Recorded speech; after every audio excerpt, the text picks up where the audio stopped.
Buenas tardes, hermanos queridos. Antes que nada, les traigo un saludo de parte de la iglesia en Toronto. El pastor Mario me llamó hace una semana y media más o menos y me contó que no iba a poder estar, me pidió venir y por supuesto, después de orar y darle gracias a Dios, dije que sí, es un placer, un honor, un gusto poder estar aquí con ustedes compartiendo la palabra y también trayéndole un abrazo fraternal de parte de los hermanos que siempre los tenemos en nuestras oraciones, los miércoles que oramos con los caballeros, los jueves en el culto de oración. Ustedes siempre son parte de la oración de nuestra iglesia, al igual que el pastor Mario, precisamente por el cariño que tenemos por ustedes y por el vínculo en el espíritu que nos une.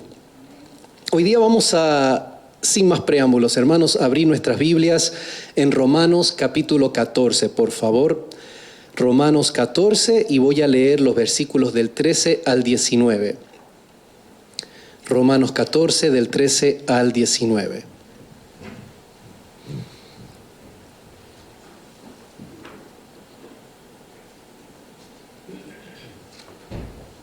Dice así la palabra del Señor.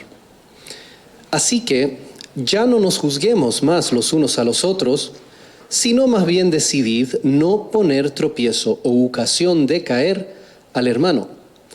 Yo sé y confío en el Señor que nada es inmundo en sí mismo, mas para el que piensa que algo es inmundo, para él lo es.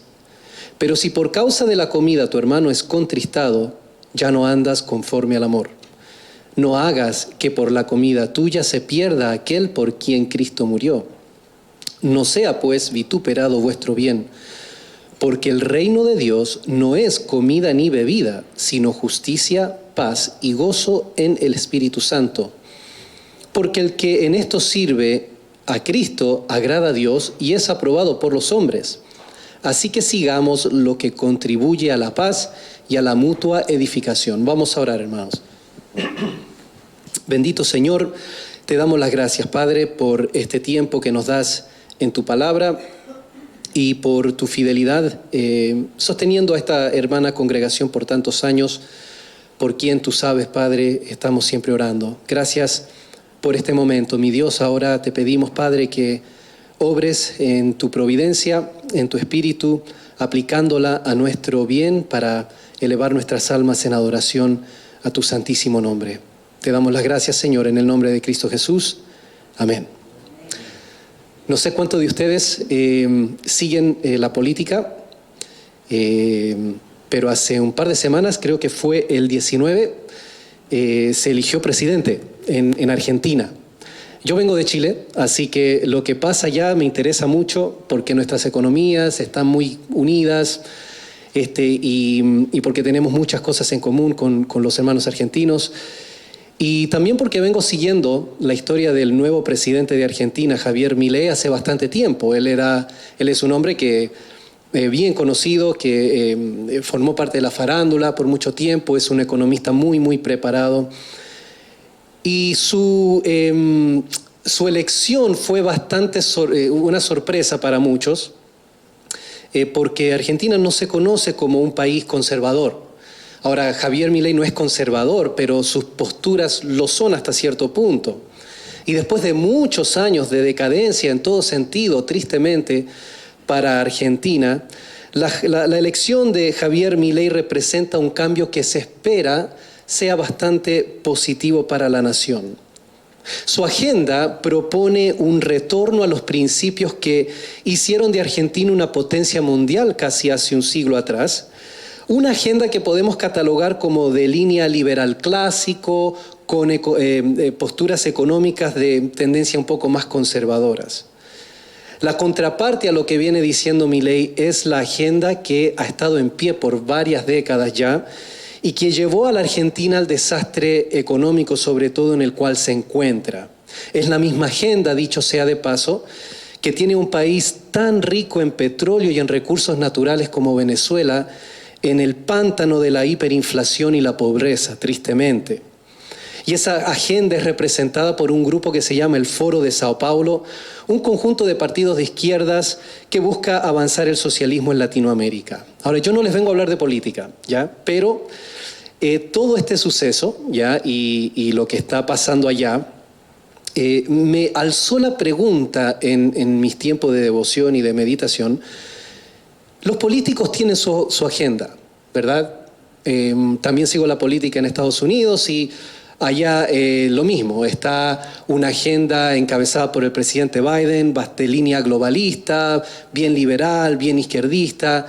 Y esta otra agenda que representa el expresidente Trump, de una línea un poco más conservadora, aunque también tiene visos globalistas, pero en fin, los políticos tienen sus agendas. Aquí en Canadá también estamos dirigidos por un hombre que tiene una agenda bastante globalista y de línea izquierdista, y se está dando una contrapunta, un contrapeso, porque la situación está empeorando tristemente en nuestro país. Los políticos tienen sus agendas. Pero entonces, la pregunta que vamos a abordar es: ¿cuál es la agenda de Dios en medio de todo esto? Ese es el título del sermón que les traigo, la agenda de Dios. Para entrar entonces a ver qué nos dice la palabra, tenemos que hacer primero la pregunta, bueno, ¿qué es una agenda? ¿Qué quiero decir con eso, no?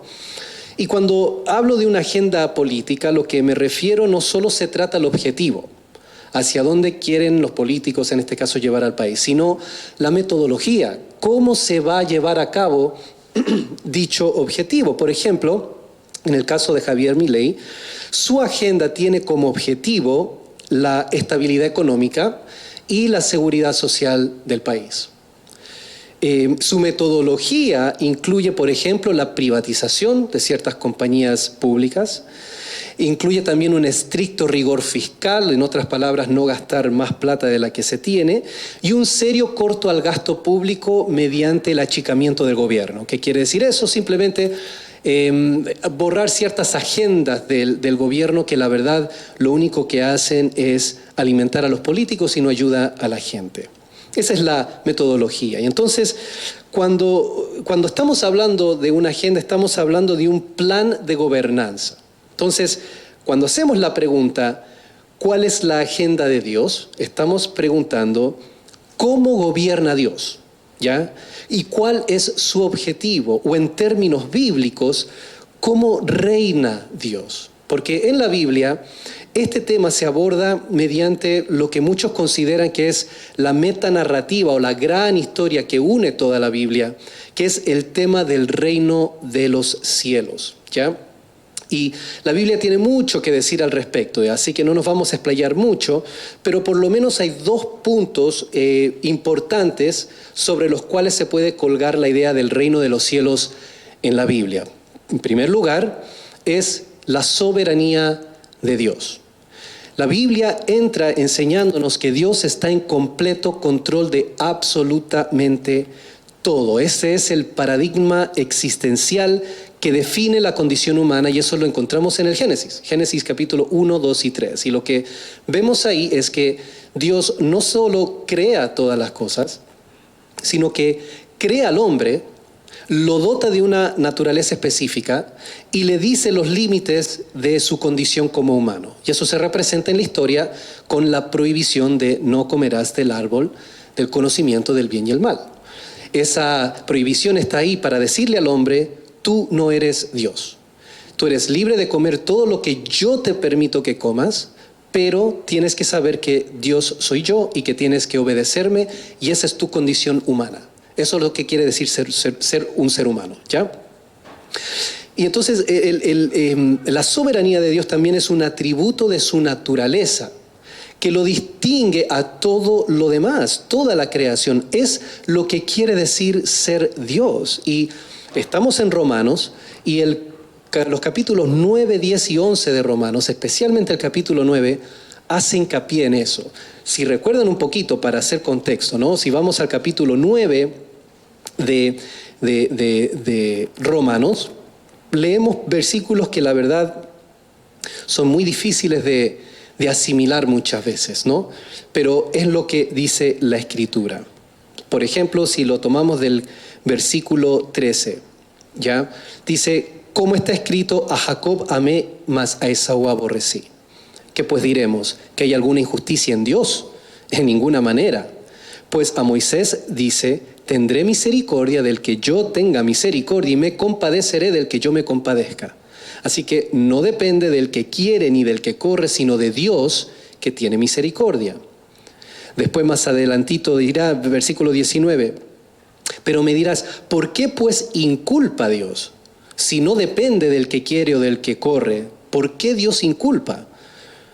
Porque ¿quién ha resistido su voluntad? Entonces va a decir Pablo más, antes, oh hombre, ¿quién eres tú para que alterques con Dios? ¿Dirá el vaso al barro que lo formó, ¿por qué me has hecho así?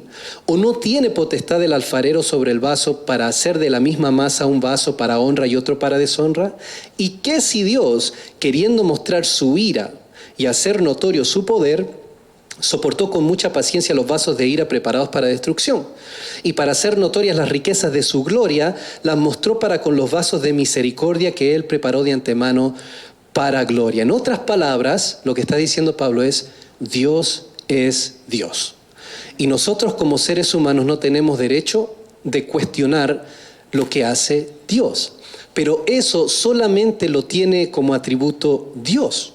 Porque en otras palabras, ningún hombre puede declarar ese tipo de soberanía que solo Dios manifiesta. Es la soberanía del Creador. Él puede hacer y deshacer con la creación según su antojo y nadie le puede pedir cuentas porque Él es Dios. No solo eso, pero la Biblia presenta la soberanía de Dios por sobre todo reino terrenal. Dios gobierna de forma activa todos los asuntos de los hombres. Eso es lo que se conoce como la providencia divina, es Dios ejerciendo su soberanía activamente en la vida de cada ser humano en la tierra. Y esto es enfatizado en el Antiguo Testamento. Tenemos pasajes muy conocidos, como por ejemplo Daniel capítulo 4, versículos 28 al 37, se los leo. Dice, recordarán la historia de Nabucodonosor, después de su locura que Dios trae sobre Nabucodonosor como juicio. Este hombre despierta y dice así, pero al final de los días, yo, Nabucodonosor, alcé mis ojos al cielo y recobré mi razón. Y bendije al Altísimo y alabé y glorifiqué al que vive para siempre, porque su dominio es un dominio eterno y su reino permanece de generación en generación. Y todos los habitantes de la tierra son considerados como nada. Mas Él actúa conforme a su voluntad. En el ejército del cielo y entre los habitantes de la tierra, nadie puede detener su mano ni decirle, ¿qué has hecho? Ese es el mismo argumento que después toma Pablo, ¿no? No tiene el hombre la potestad de cuestionar a Dios. Proverbios 21:1 dice, como canales de agua es el corazón del rey en la mano del Señor. Él lo dirige donde le place. Así que pueden haber muchos presidentes, ministros y todos estos hombres pueden creer lo que quieran, pero al final el que dirige los corazones y el que va manifestando su agenda a través de todas estas entes políticas es Dios. El primer principio a entender en el tema del reino de los cielos es la soberanía de nuestro Dios. El segundo principio es el Mesías. Es la idea de el Rey de Reyes y Señor de Señores. Todas las promesas y profecías respecto al gobierno de Dios se concentran en una sola figura, el ungido Rey Redentor o el Mesías, que es lo que quiere decir la palabra Cristo. El Nuevo Testamento, es interesante, usa el término reino de los cielos de dos formas en general, para expresar la multiforme naturaleza del ministerio del Mesías. En primer lugar, se habla del gobierno terrenal de Dios. Esto no vamos a tocarlo mucho, pero quiere decir aquel futuro establecimiento de una teocracia histórica y geográfica con límites, encabezada por nuestro Señor Jesucristo, con Jerusalén como capital. Este es un panorama escatológico de línea premilenial. No vamos a entrar en esas distinciones o esas definiciones, pero es la idea de un gobierno terrenal que Cristo vuelve para establecer en su momento. La segunda manera en que el Nuevo Testamento usa el término reino de los cielos es como el gobierno espiritual de Dios. Y aquí es donde nos vamos a parquear un poco y vamos a ver qué es lo que nos tiene que decir nuestro pasaje.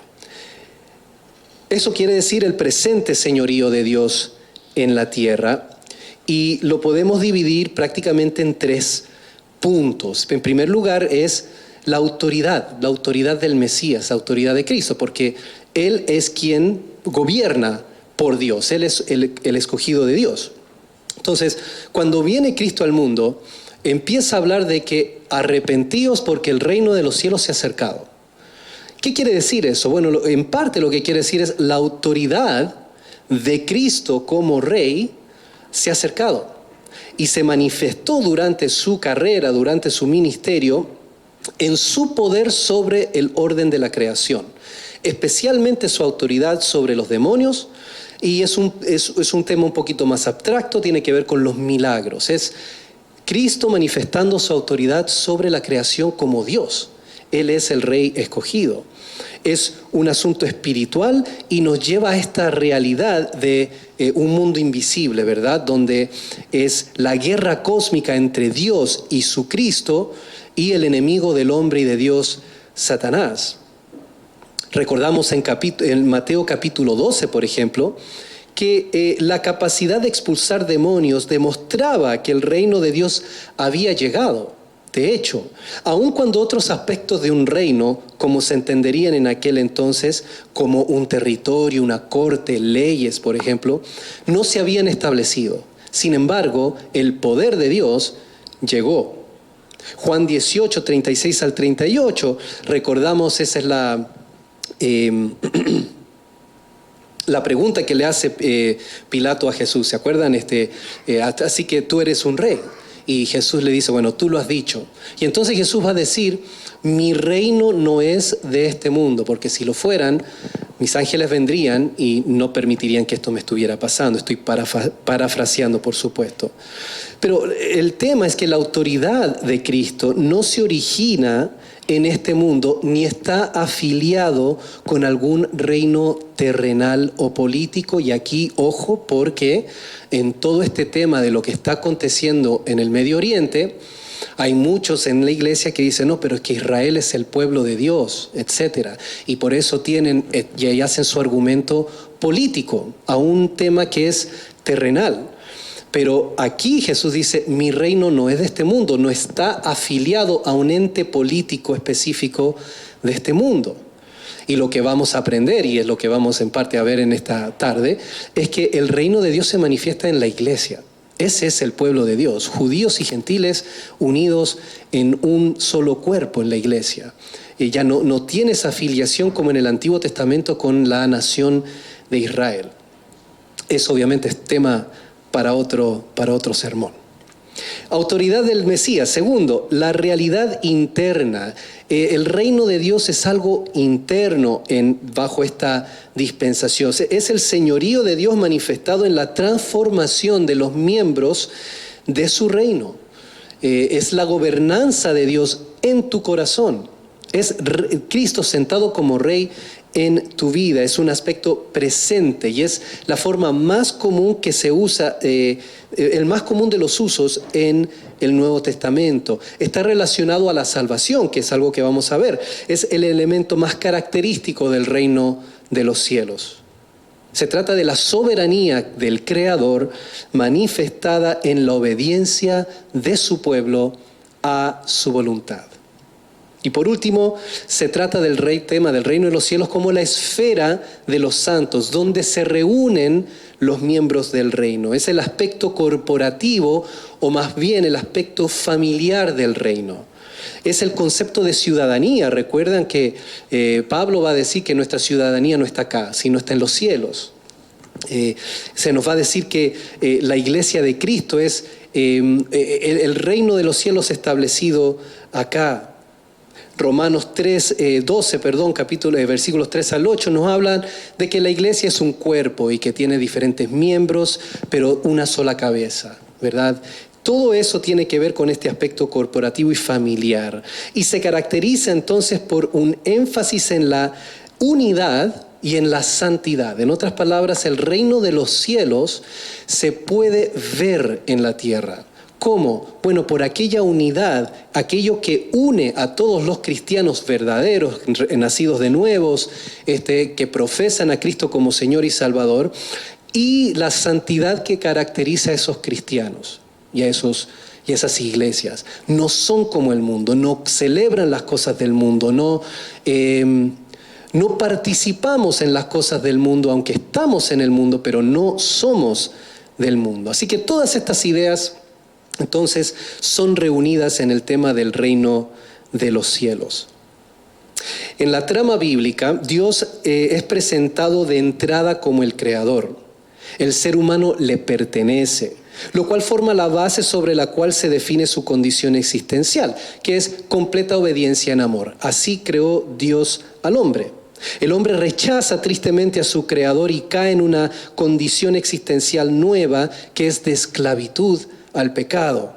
Entonces Dios se embarca en su gran plan redentivo o su gran agenda, si se quiere, para rescatar a la criatura. Su actividad en medio de los hombres comienza con una familia, la familia de Abraham, que Dios entonces transforma en una gran nación, en un pueblo que Él constituiría como la teocracia de Israel. Y mediante esta nación entonces Dios despliega su soberanía sobre la tierra, mientras que de forma progresiva anuncia la venida de uno que iba a venir, el ungido, el Mesías, el rey mesiánico, el hijo de Abraham, hijo de David e hijo de Dios, se nos va a decir. Y este establecería el reino de Dios para siempre. Entonces, cuando llega el Señor Jesucristo, pone en despliegue como nunca antes el reino de Dios, con grandes señales indubitables de omnipotencia y autoridad divina. Sin embargo, todo el enfoque se nos lleva a una gran e irreemplazable obra, su propia muerte y resurrección 3 días después. Es allí, en la cruz, donde el Mesías alcanza su objetivo y cumple con la gran agenda de Dios, que es la salvación de su pueblo, compuesto por creyentes, no solo de entre los judíos, sino también de los no judíos o los gentiles. Allí Satanás y sus secuaces son vencidos, revelándonos la misión de Dios, el propósito de su reinado, en efecto, su agenda, que es la salvación de los hombres. Y si hay algo que nos revela qué es el reino de Dios en la Biblia, es el nombre del Rey. Y estos versículos los vamos a estar leyendo bastante en estos días. Mateo capítulo 1, versículo 21, el ángel le dice a María: y darás a luz un hijo, y le pondrás por nombre Jesús. ¿Por qué? Porque él salvará a su pueblo de sus pecados. El ángel después le dice también a José, primero a José y ahora a María: he aquí concebirás en tu seno y darás a luz un hijo y le pondrás por nombre Jesús. Este será grande y será llamado Hijo del Altísimo, y el Señor Dios le dará el trono de su padre David, y reinará sobre la casa de Jacob para siempre, y su reino no tendrá fin. Ven cómo en todas las cosas y en todas estas historias, y en la Navidad específicamente, el tema del reino de los cielos es crucial. Así que la agenda de Dios, podemos decir de entrada, es la salvación. Dios es el Redentor y su agenda es rescatar a esta humanidad, y para eso envió a su Hijo para morir en nuestro lugar y darnos la salvación. Es el Evangelio, y si se trata del Evangelio, no hay libro que trate de este tema con mayor precisión y hermosura que el libro de Romanos. Empezamos en el primer capítulo de Romanos, en estos versículos bien conocidos, que nos dice Pablo, nos da su tesis, dice: porque no me avergüenzo del Evangelio, porque es el poder de Dios para salvación a todo aquel que cree, al judío primeramente y también al griego. Porque en el Evangelio la justicia de Dios se revela por fe y para fe, como está escrito: mas el justo por la fe vivirá. Así que cuando se trata de la agenda del reino de los cielos, este libro es el corazón latente en la Biblia. Y a través de sus 12 capítulos, Pablo va a desglosar qué es el Evangelio.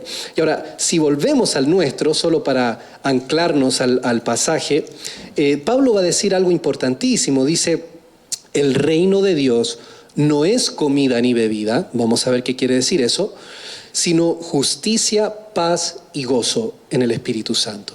Y es en esos tres términos entonces que en toda la carta de los Romanos, Pablo nos va a explicar qué es el Evangelio. Primero es la justicia de Dios revelada. La ira de Dios se ha revelado contra los hombres por su pecado, que es el intento descabellado de reemplazar a Dios. Eso está en el capítulo 1, versículos 18 al 32. Pablo nos va a decir que tanto judíos como gentiles son culpables, por cuanto todos pecaron y están destituidos de la gloria de Dios. Y en la muerte de Cristo, entonces, Dios paga la deuda de los pecadores, quienes creyendo en su sangre reciben el perdón, y así Dios se demuestra justo y el que justifica al que es de la fe de Jesús. Romanos 3, 26. La justicia de Dios, tanto en el castigo sobre el pecado y el pecador, como el que justifica, porque la justicia de Dios es un don, es un regalo, es la justicia de Cristo que es aplicada a nuestra cuenta cuando nosotros creemos por fe, de tal forma que nosotros no nos vamos al cielo por nuestra justicia, pero sí por la justicia de otro, que es la del Señor Jesús. Segundo lugar, el Evangelio es la paz de Dios revelada a los hombres. Capítulo 5, versículo 1. Justificados pues por la fe, tenemos paz para con Dios por medio de nuestro Señor Jesucristo. En el Evangelio, el creyente es reconciliado con Dios y con su prójimo. Y de especial atención en este caso y en todo el contexto del Nuevo Testamento es la relación entre judíos y gentiles presente en la iglesia primitiva, quienes no se podían ver ni en pintura. Era una enemistad muy parecida al tipo de conflicto que vemos hoy en el Medio Oriente entre los palestinos y los judíos, que no se pueden ver ni en pintura, tristemente. Bueno, en ese contexto o en un contexto similar irrumpe el Evangelio y dice, no, ahora en Cristo, por cuanto todos pecaron y son igualmente culpables delante de Dios, y por cuanto la salvación es extendida a todos, ya no puede haber enemistades entre ustedes.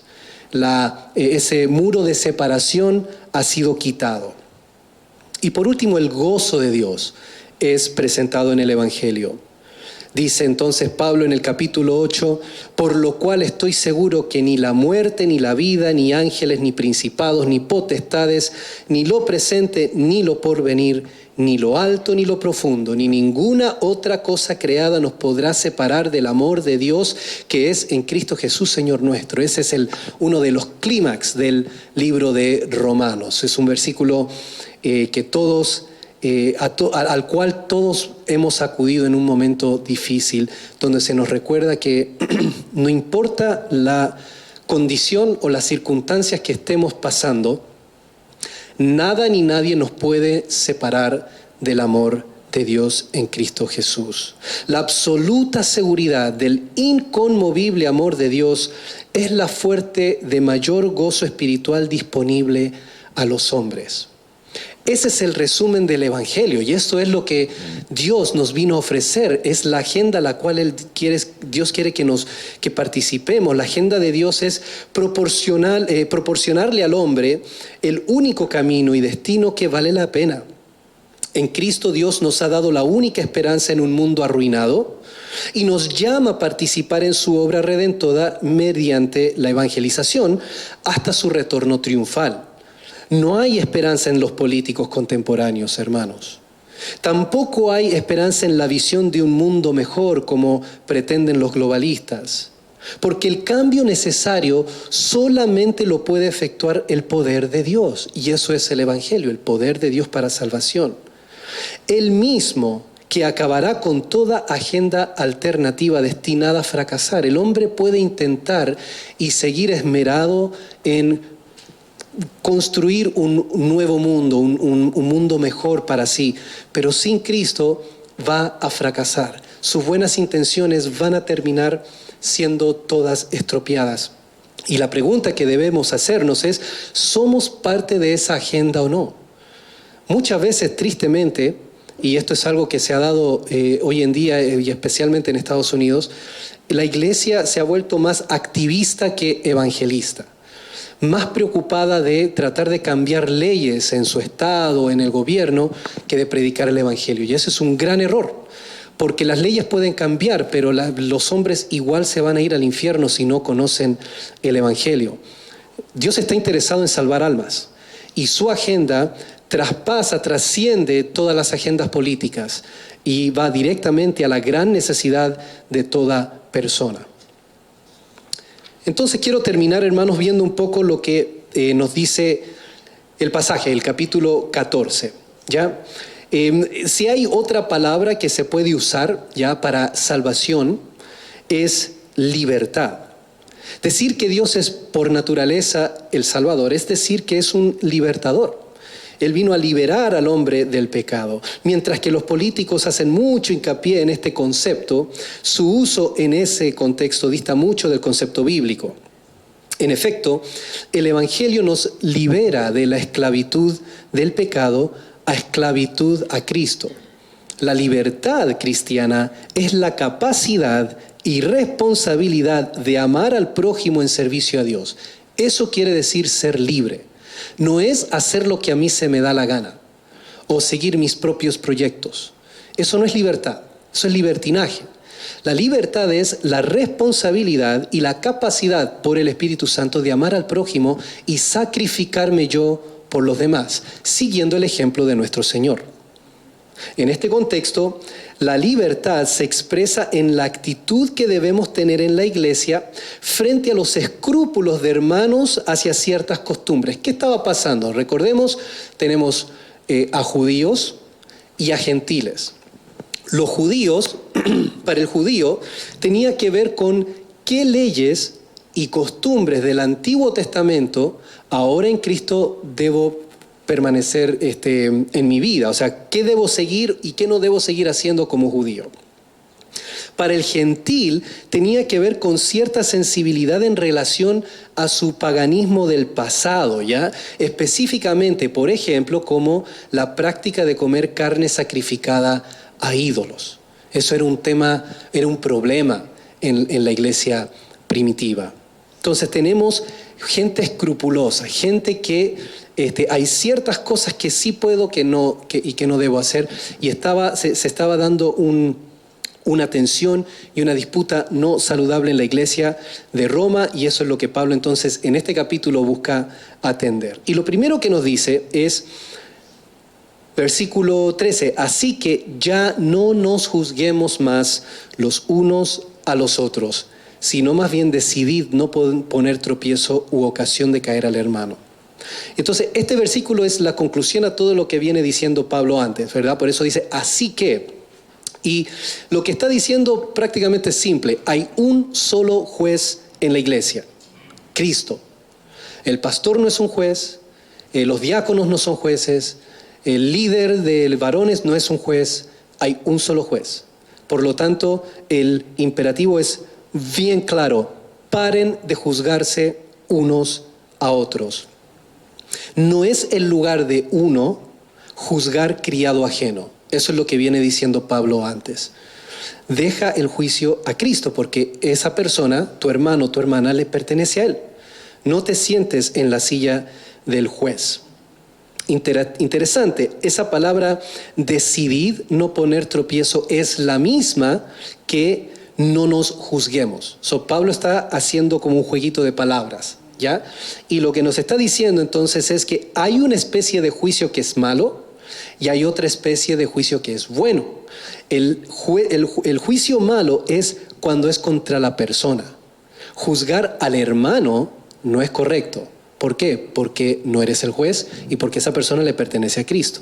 Sin embargo, sí debemos juzgar nuestras propias conductas. Entonces, por eso dice, decidid ya no poner tropiezo u ocasión de caer. En otras palabras, tú juzga tu conducta y toma una buena decisión.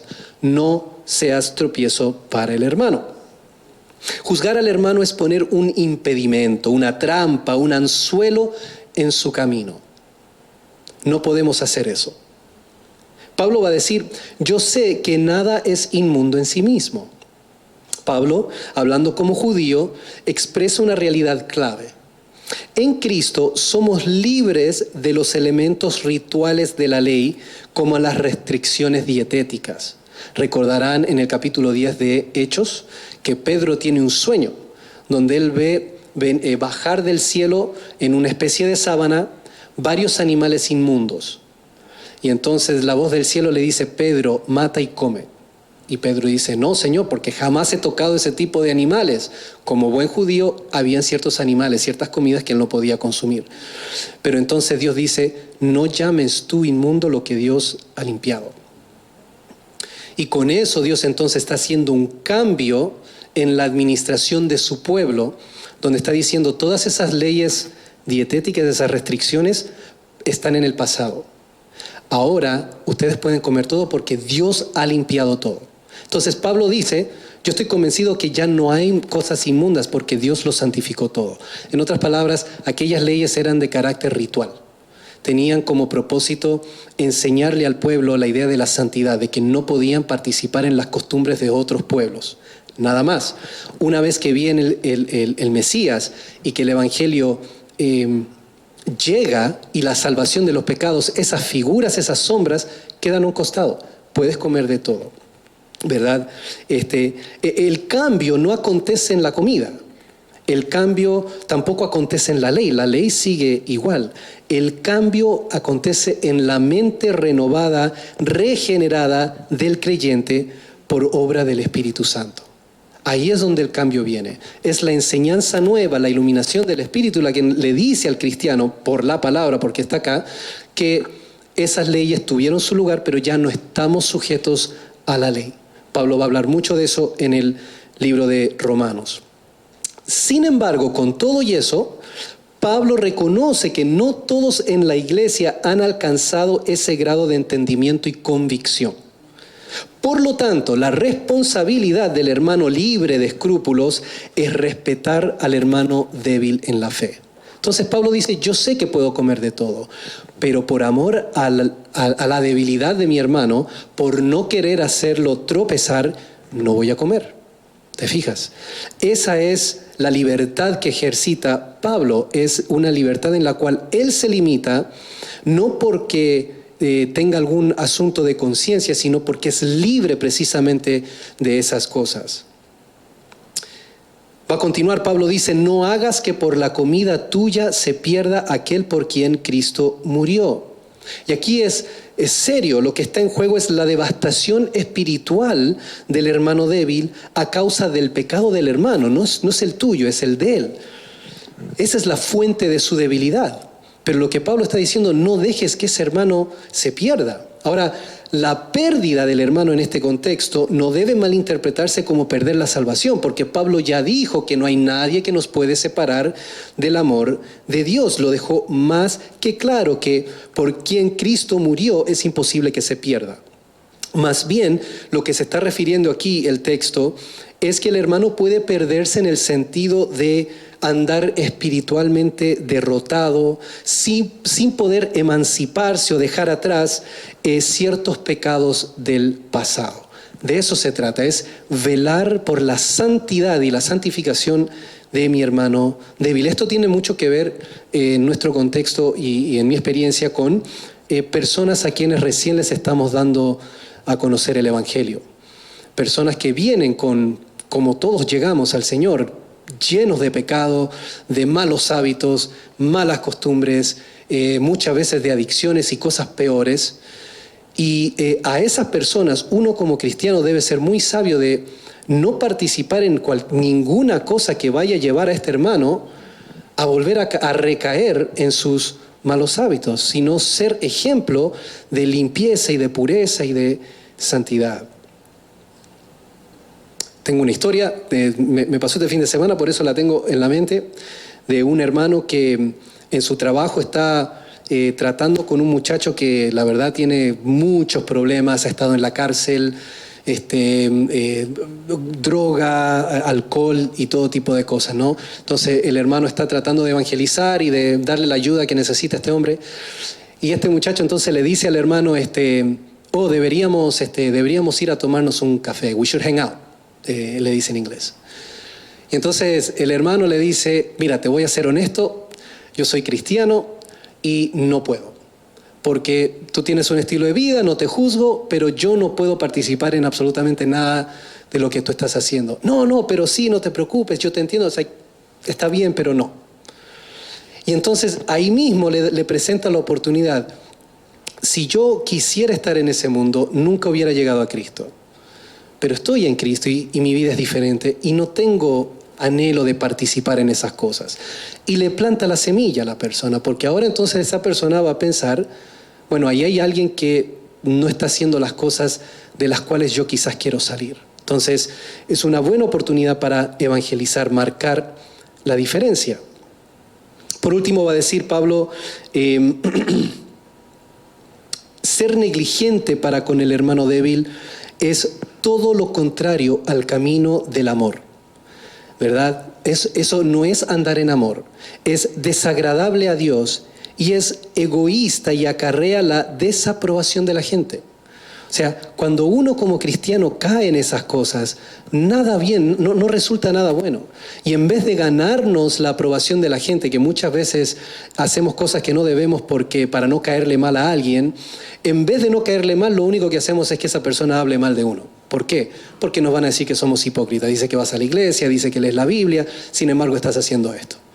Entonces, en vez de caerles bien, lo que estamos haciendo es vituperando o haciendo que los demás vituperen nuestro bien, que es exactamente lo que dice a continuación. No sea pues vituperado vuestro bien. Pablo añade el cuidado que debemos tener de preservar nuestro testimonio como ciudadanos del reino impecable. Somos embajadores de Cristo, dice Pablo en 1 Corintios o 2 Corintios. Entonces, tenemos que tomar en cuenta eso. No se trata de complacer a la gente, pero tampoco de representar el Evangelio de tal forma que la gente hable mal de nuestro Señor. Buscar agradar a Dios y la aprobación de la gente es importante en nuestro servicio a Cristo, pero el orden no se debe alterar. Agradar a Dios primero.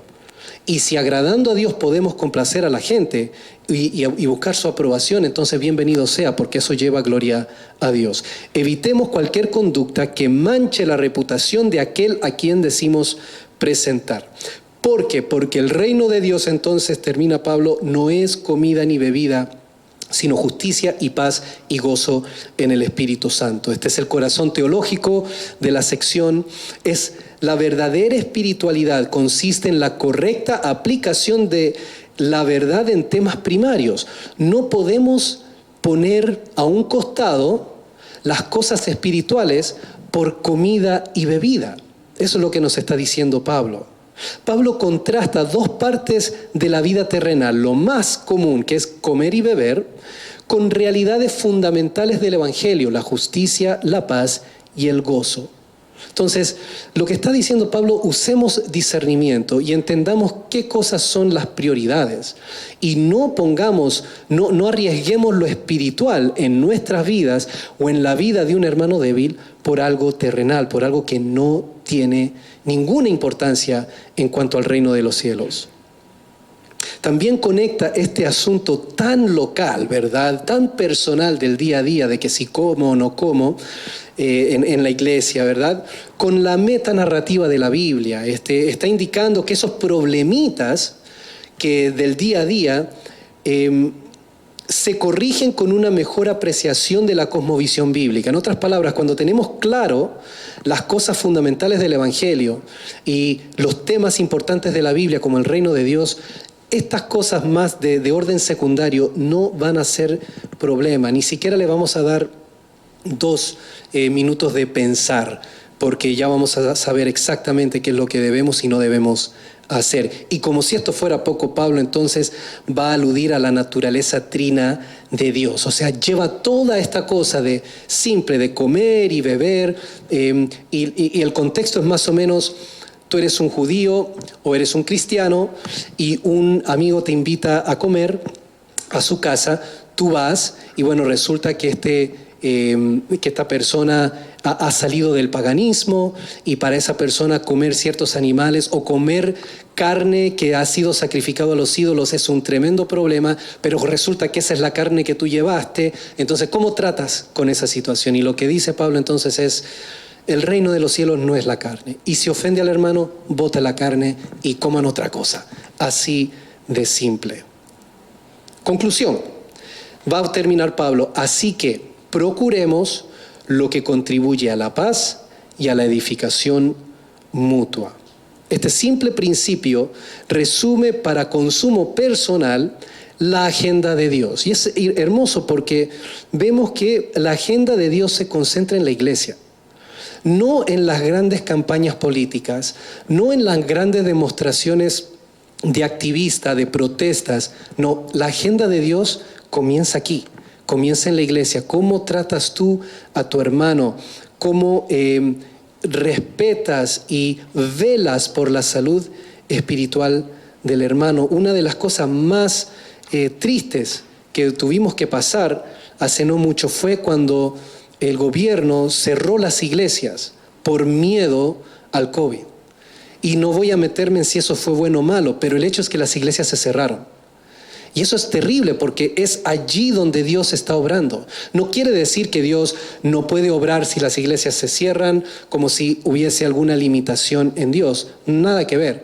Simplemente que es precisamente aquí en medio nuestro, cuando viene gente de afuera, que Dios está obrando y está manifestando y trayendo a cabo su reino en la iglesia. La agenda de Dios, en segundo lugar, involucra individuos.